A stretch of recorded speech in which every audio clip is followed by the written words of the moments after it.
ఈరోజు రేవంత్ రెడ్డి గారు ఒక మాట అన్నారు. ఏంటో తెలుసా? గవర్నమెంట్ ఉద్యోగస్తులారా, మీకు ఒక హెచ్చరిక. మీకు మీ తల్లిదండ్రులు ఉన్నారు.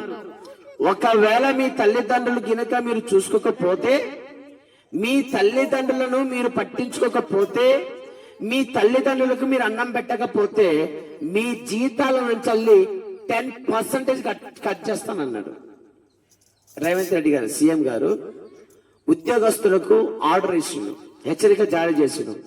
మీరు గవర్నమెంట్ ఉద్యోగం చేస్తూ మీ తల్లిదండ్రులను చూసుకోకపోతే మీకొచ్చే జీతంలో 10% కట్ చేసి వాళ్ళకి పంపిస్తానన్నాడు. హల్లెలూయా! ఎంత గొప్ప దేవుడు! ఆనాడు దేవుడు పలికిన మాట ఈనాడు ఒక నాయకుడి నోటి నుంచి బయటకు వచ్చింది. ఎంత? 10%. ఎంత గొప్ప దేవుడు! హల్లెలూయా!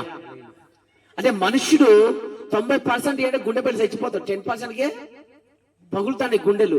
90 ఇచ్చి 10 ఉంచుకోమంటే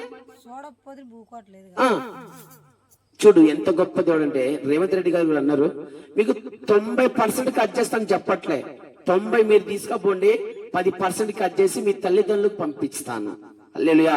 మరి అకౌంట్లో వేస్తాను. ఎంత మంచి మాట! అంటే దేవుడు ఆనాడు చెప్పి 10%, ఈనాడు ఇక నడుస్తూనే ఉంది. ఒక నాయకుడి నోటిలో నుంచి మాట బయటకు వచ్చింది. హల్లెలూయా!